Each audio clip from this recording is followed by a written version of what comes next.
धन्यवाद हो प्रभु का। प्रभु ने हमें फिर एक बार एक सप्ताह तक हमें संभाल के रखा और फिर एक बार प्रभु का वचन लेके आप सबके सामने आने के लिए प्रभु ने हमें अगुवाई किया, इसलिए हम प्रभु का धन्यवाद करेंगे। आज का विषय है सुखी परिवार। आज का विषय है सुखी परिवार। मतलब ये लॉकडाउन के घड़ी में हम एक परिवार सुखी कैसा रह सकता है, उसके लिए हम परमेश्वर के वचनों के द्वारा हम यहाँ पे देखेंगे। सुखी परिवार का राज क्या है? सुखी परिवार का राज क्या है? आपको क्या लगता है? सुखी परिवार का राज पैसा है? सुखी परिवार का राज धन संपत्ति है? सुखी परिवार का राज क्या एक अच्छा बिजनेस है? सुखी परिवार का राज क्या बड़े बड़े गाड़ियों में घूमना है? सुखी परिवार का राज क्या है? ये सब नहीं है। हम देखेंगे लूका 11 का 28। हम देखेंगे लूका 11 का 28। लूका 11 का 28 कहता है, धन्य है वे जो परमेश्वर का वचन सुनते हैं और उस पर चलते हैं। धन्य है वे जो परमेश्वर का वचन सुनते हैं और उस पर चलते हैं। अगर हम इस वचन को हम देखेंगे, सुखी है ये परिवार जो परमेश्वर का वचन सुनते हैं और उस पर चलते हैं। सुखी है वो परिवार जो परमेश्वर का आज्ञा का पालन करते हैं और उसके अनुसार चलते हैं। सुखी है वो परिवार परमेश्वर का वचन का अनुसरण करते हैं। सुखी है वो परिवार परमेश्वर का स्तुति आराधना करते हैं। धन्य है वो परिवार जो परमेश्वर का आज्ञा का हमेशा पालन करते हुए चलते हैं। अगर ये सब हम अगर करते हैं, परमेश्वर का आज्ञा का पालन करते हैं, परमेश्वर का वचन का मनन करते हैं, परमेश्वर के ऊपर हम विश्वास रखते हैं, तो यही परिवार सुखी परिवार है। कोई हमारा बड़ा बिजनेस ऐसे थे हम सुखी नहीं है। आज बहुत दुनिया में बड़े बड़े परिवार बहुत अच्छे बड़े बड़े फैक्ट्री है, लेकिन उनके घर में सुख और शांति और समाधान नहीं है। उनके पास धन बहुत है, दौलत बहुत है, गाड़ियां बहुत है, लेकिन वो परिवार सुखी परिवार नहीं, क्योंकि एक परिवार में मेल मिलाप नहीं है। इसलिए यहाँ पे लूका 11 का 28 यही कह रहा है, धन्य है वे जो परमेश्वर का वचन सुनते हैं और उस पर चलते हैं। अगर हम ऊपर बताई गई बात मानते हैं तो हमें क्या लाभ, क्या फायदा होगा? अगर हम ऊपर बताई गई बात मानते हैं तो हमें क्या फायदा होगा? परिवार में प्यार बढ़ेगा। क्या फायदा होगा? इसका मतलब हमारा ऊपर के वचन के अनुसार हम अगर चलते हैं तो हमारा परिवार में क्या होगा? प्यार बढ़ेगा। हमारा परिवार में मेल मिलाप रहेगा। हमारा परिवार में एक दूसरे पे विश्वास रहेगा। हमारा परिवार में एकजुटता रहेगा। तो अपने आप परिवार में खुशियां आएगी। अपने आप हमारे परिवार में सुख शांति समाधान अपने आप हमारे परिवार में, हमारे घर में रहेगी। हम देखेंगे इफिसियों 5 का 28 और 29। इस प्रकार उचित है कि पति अपने पत्नी से अपनी देह के समान प्रेम रखे। जो अपनी पत्नी से प्रेम रखता है वो अपने आप से भी प्रेम रखता है। यहाँ पे वचन क्या कह रहा है? इसी प्रकार उचित है कि पति अपनी पत्नी से प्रेम रखे, अपनी देह के समान प्रेम रखे। जो अपनी पत्नी से प्रेम रखता है वो अपने आप से प्रेम रखता है, क्योंकि हम अपने देह का बहुत ख्याल रखते हैं। अच्छा अच्छा उसको भोजन देते हैं, अच्छे से नहलाते हैं, उसको अच्छे कपड़े पहनाते हैं, उसी प्रकार अगर हम अपने पत्नी को भी अगर हम अपना देह समझ के, हमारा शरीर समझ के उसको हम प्यार करेंगे तो हमारे में क्या रहेगा, मेल मिलाप रहेगा। हम उसके 29वें वचन में देखेंगे, क्योंकि किसी ने कभी अपने शरीर से बैर नहीं रखा वरन उसका पालन पोषण करता है। कोई भी इंसान अपना शरीर का बैर नहीं किया, अपने शरीर का पालन पोषण करता है।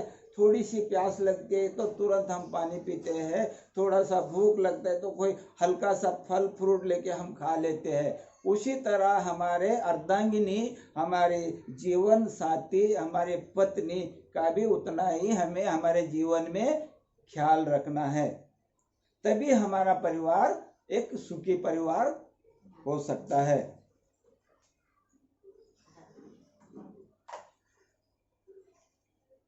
जैसे मसीह भी कलीसिया के साथ करता है, एक दूसरे के लिए आदर बढ़ेगा।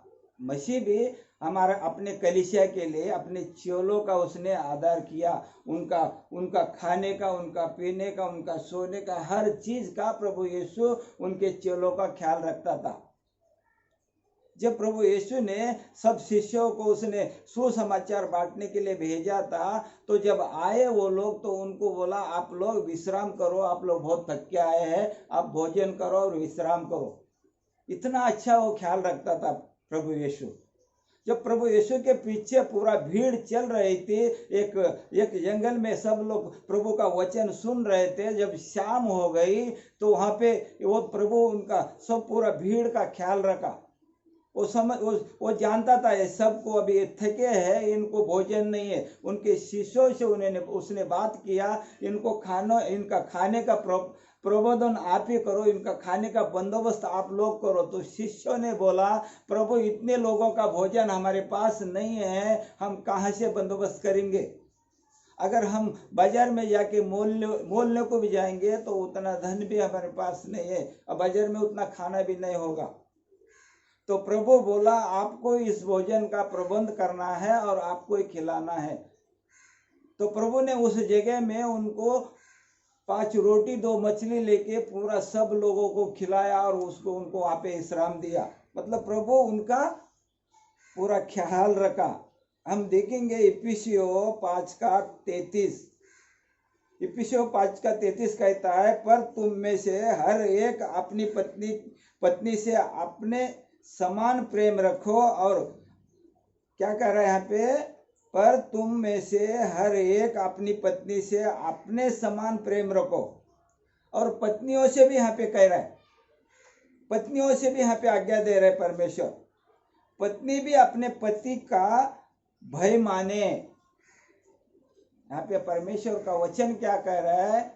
पति अपने पत्नी का अपने समान प्रेम रखे, लेकिन पत्नी को भी यहाँ पे आज्ञा दे रहा है कि पत्नी भी अपने पति का भय माने, पति का आदर मान करे, उसका सम्मान करे, उसी का आज्ञा का पालन करे, तो एक सुखी परिवार रहेगा।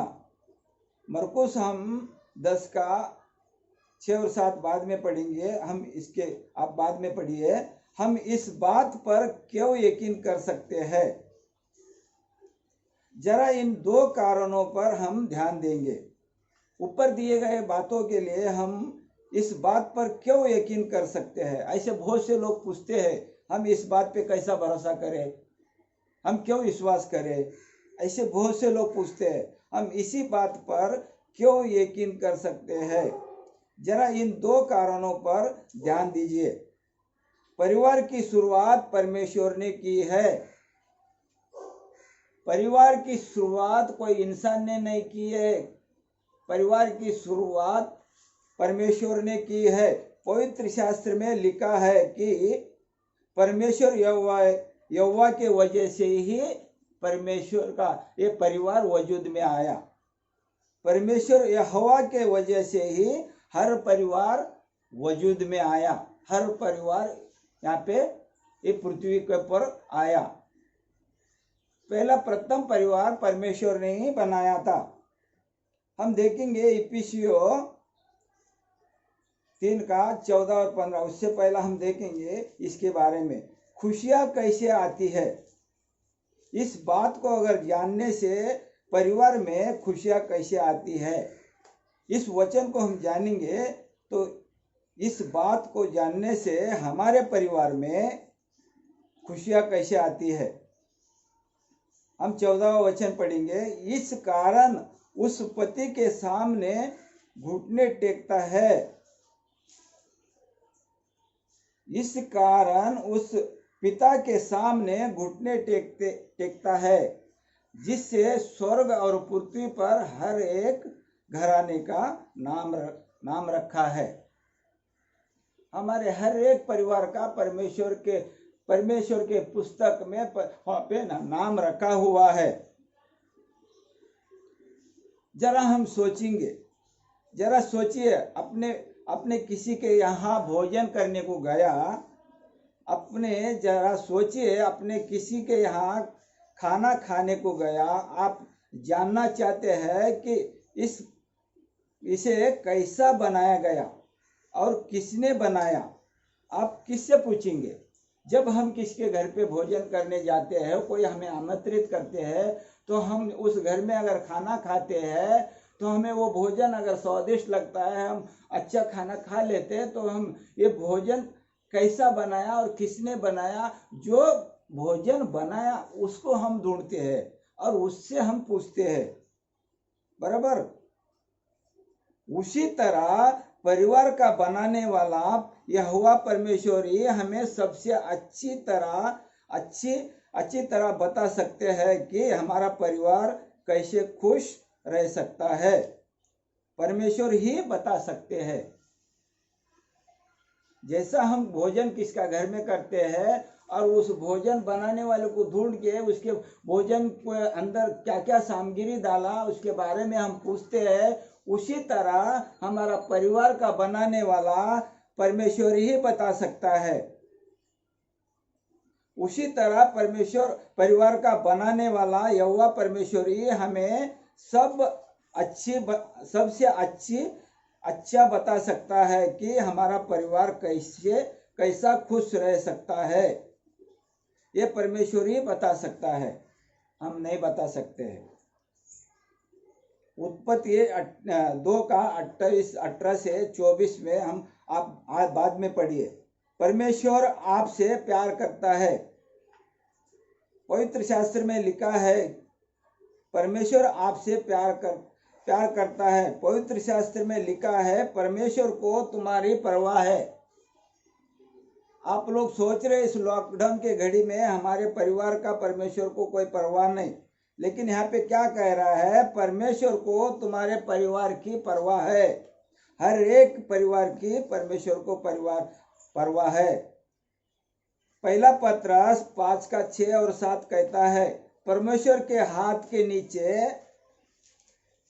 दीनता से रहो।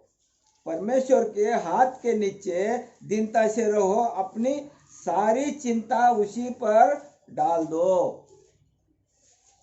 किस पे डालना है? पूरी चिंता, हमारी पूरी चिंता परमेश्वर पे डालना है, हमारे ऊपर नहीं लेना है, निराश नहीं होना है। इस लॉकडाउन के घड़ी में परमेश्वर हमारी हर जरूरत वो पूरी करेगा।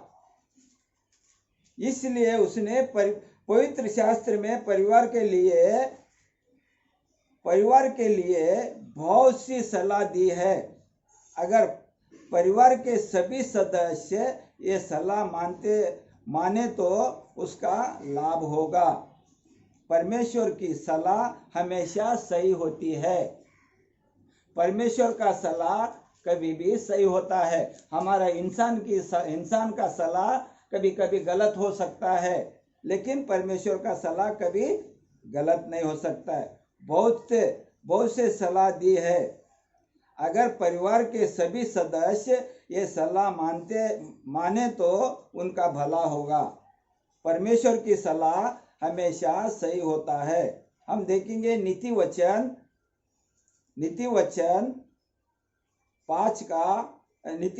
3 का नीति वचन 3 का 5 और 6।